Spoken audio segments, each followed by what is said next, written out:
चलो भाई, explain one limitation of a part, तो हम 3 मार्कर एंड 5 मार्कर करते हैं ऑफ जो टॉपिक था हमारा पार्टनरशिप और सोल ट्रेडर वाले, ठीक है।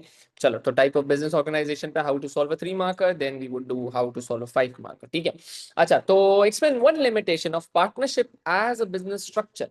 तो भाई एक लिमिटेशन बता दो पार्टनरशिप की एज अ बिजनेस स्ट्रक्चर। तो भाई पार्टनरशिप की बहुत सारी लिमिटेशंस थी, जिसमें से हम एक बता देंगे। सबसे, ये तो हम सबको लिमिटेशन याद होगी, ठीक है, ये हर बच्चा याद करके जाता है, क्योंकि पेपर में पैसे देके बैठ रहा है ना, तो याद करके हर बच्चा जाता है। एक चीज जो बच्चे को नहीं पता होती, that is answer writing format. तो भाई 3 मार्कर के फॉर्मेट क्या होता है, 3 मार्कर में जो मार्क्स डिवाइडेड होते हैं वो 2 पार्ट्स में होते हैं।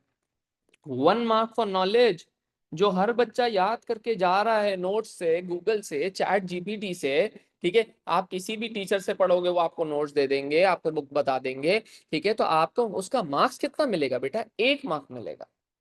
तो सर बाकी 3 में से 2 मार्क किसके हैं? बेटा 2 मार्क एप्लीकेशन के हैं, 2 मार्क एप्लीकेशन के हैं भाई, ठीक है। एप्लीकेशन का मतलब है referring to a business. Sir लेकिन यहाँ पे तो बिजनेस ही नहीं दिया हुआ, तो बेटा अपना बनाओ, अपना बिजनेस बनाओ, ठीक है। अपना बिजनेस सर कैसे बनाए, चलो लिखते हैं। तो भाई एक लिमिटेशन क्या है, अनलिमिटेड लायबिलिटी लिमिटेशन। और क्या हो सकती है भाई, लड़ाई झगड़े हो सकते हैं, प्रॉफिट डिवाइड होता है, ठीक है। सोल ट्रेडर की इंडिपेंडेंस खत्म हो जाती है।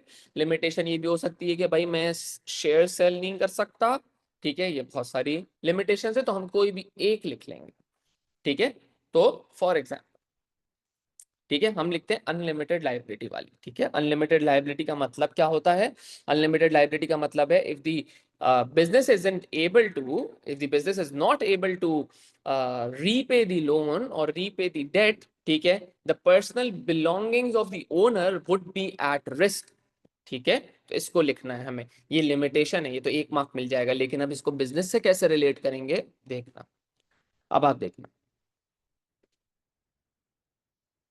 if the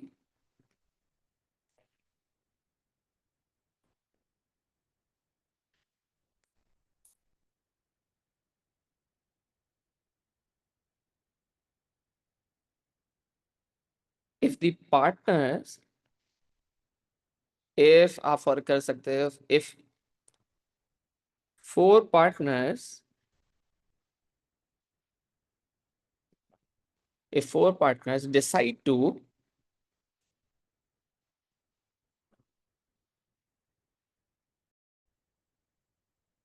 so if 4 partners decide to start a restaurant business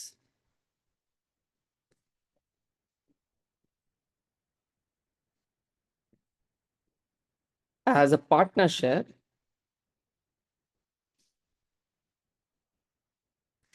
they all would have,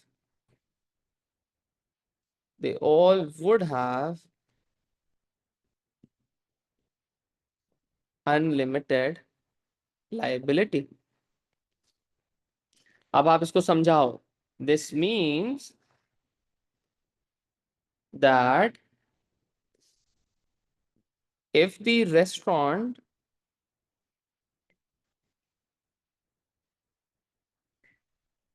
has taken a loan to buy stove या फिर डाइनिंग टेबल्स और दी, और for the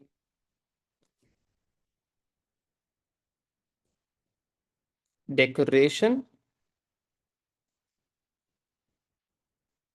of the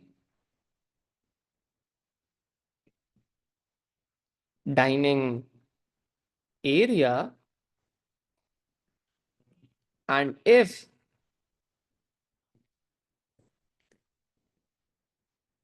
the business is not able to repay that debt,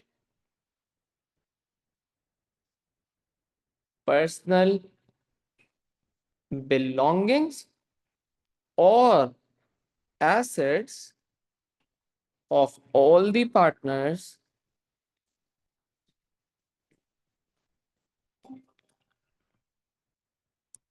would be at risk in order to pay that debt. In order to pay that debt. इसका मतलब क्या समझ में आया कि अगर 4 पार्टनर बिजनेस स्टार्ट करते हैं, रेस्टोरेंट बिजनेस स्टार्ट करते हैं, तो उनकी भाई पार्टनरशिप की तरह तो उनका एक अनलिमिटेड लायबिलिटी होगी। ये लिमिटेशन हो गई। ये मैं घर से याद करके गया। जो घर से याद करके जाते हैं उसको बोलते हैं नॉलेज। तो मैं इसको ब्लू से मार्क कर देता हूँ। जो मैं घर से याद करके जाऊंगा, जो आप घर से याद करके जाते हो, वो होती है नॉलेज। ये सब बच्चे लिख कर आ जाते हैं। जो अदर 2 पार्ट्स, 2 मार्क्स का जो पार्ट है, that is known as application, वो बच्चे मिस कर जाते हैं।